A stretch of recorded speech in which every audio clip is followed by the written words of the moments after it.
بسم اللہ الرحمن الرحیم۔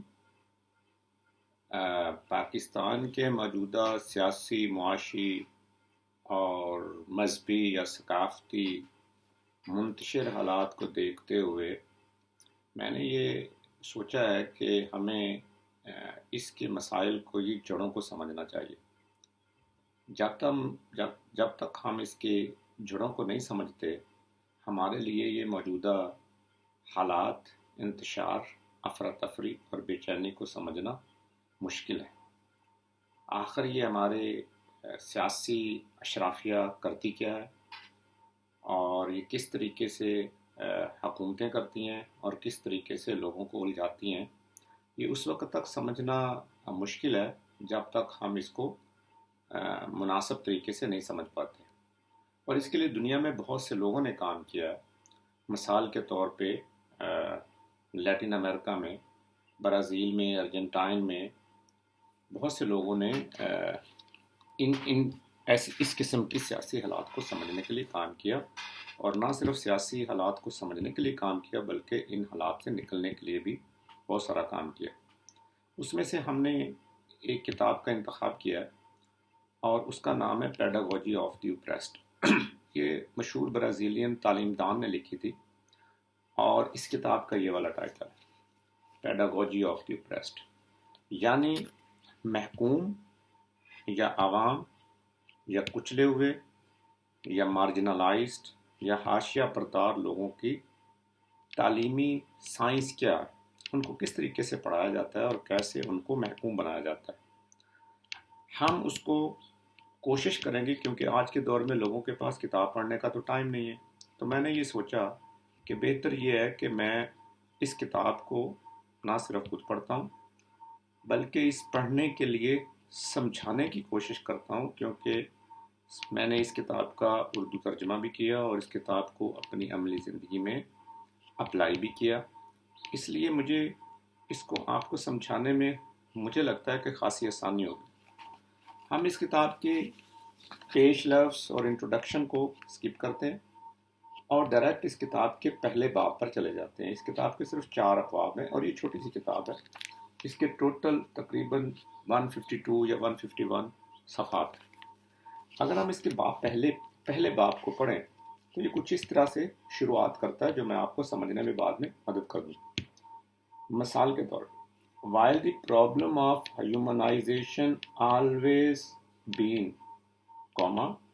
from an axiological point of view, man's central problem it now takes on the character of an inescapable concern۔ یعنی اس جملے میں یہ کہتا ہے کہ انسان بننے کا عمل، یعنی انسان کبھی بھی مکمل نہیں رہا، مگر انسان بننے کا عمل ہمیشہ موجود رہا ہے، اور یہ صرف کسی ایک وجہ سے نہیں رہا بلکہ انسان کی سیاسی، معاشی، جمالیاتی پہلو سے بھی انسان کے انسان بننے کا مسئلہ موجود رہا ہے۔ Concern for humanization lead at once to the recognition of dehumanization۔ جیسے ہی ہم اس مسئلے کو سمجھتے ہیں کہ انسان بننے کا مسئلہ ہے، یعنی انسان نامکمل ہے، تو فوری یہ بات بھی سامنے آتی ہے کہ کسی نے تو انسان کو غیر انسان بنایا ہوگا یا نامکمل کیا ہوگا، یا کسی نے ادھورا انسان بنایا ہوگا۔ Not only as an ontological possibility but as an historical reality۔ ontological possibility کا مطلب ہے یہ صرف کوئی علمی بحث نہیں ہے کہ ہم اس کو صرف علمی بحث سمجھیں جی انسان ہے یا نہیں، بلکہ یہ ایک تاریخی حقیقت ہے، اور تاریخی حقیقت کے طور پر ہمیں سمجھنا پڑے گا کہ کس طریقے سے تاریخ میں انسان کو انسان سے کمتر بنایا گیا اور انسان سے گھٹا کر اس کو ایک شے بنا دیا گیا۔ And as man perceives the extent of dehumanization۔ اب پرسپشن کیا ہوتی ہے؟ یعنی وہ علم جو ہم اپنے حواس خمسہ کے ذریعے حاصل کرتے ہیں، وہ علم ہماری پرسپشن میں آتا ہے۔ اب ظاہر ہے جو ہم دیکھتے ہیں، جو ہم سنتے ہیں، یہ سارا علم جو ہم حاصل کرتے ہیں یہ ہماری پرسپشن بناتا ہے، اور ایک انسان اپنی جو غیر انسان بننے کا علم ظاہر ہے اسی سے حاصل کرتا ہے. وہ جو دیکھتا ہے، وہ جو سنتا ہے، جو علم حاصل کرتا ہے، وہ ساری جو ڈیٹا ہے یا اس کے 5 سینسز سے ڈیٹا حاصل ہوتا ہے، اسی سے انسان سے ڈی ہیومنائز بنانے کا پروسیس بنایا جاتا ہے. مثال کے طور پہ ہم بہت سارا ٹی وی دیکھتے ہیں، اور ٹی وی جو معلومات ہمیں دے رہا ہوتا ہے، یا تو ہمیں وہ آزاد کر رہا ہوتا ہے یا ہماری سوچ کو مار رہا ہوتا ہے. اسی طریقے سے ہم اسکولوں میں جاتے ہیں، کالجوں یونیورسٹیوں میں جاتے ہیں، ہم کتاب پڑھتے ہیں، یا تو کتاب ہمیں آزاد کرتی ہے یا ہماری سوچ کو مسک کرتی ہے. He asks himself if humanization is a viable possibility. جیسے ہم اس مسئلے کو دیکھتے ہیں کہ ایز اے انسان میں انسان نہیں ہوں، تو فوری یہ مسئلہ بھی ہمارے سامنے ابھرتا ہے کہ اب کیا انسان بننا ممکن بھی ہے یا نہیں ہے.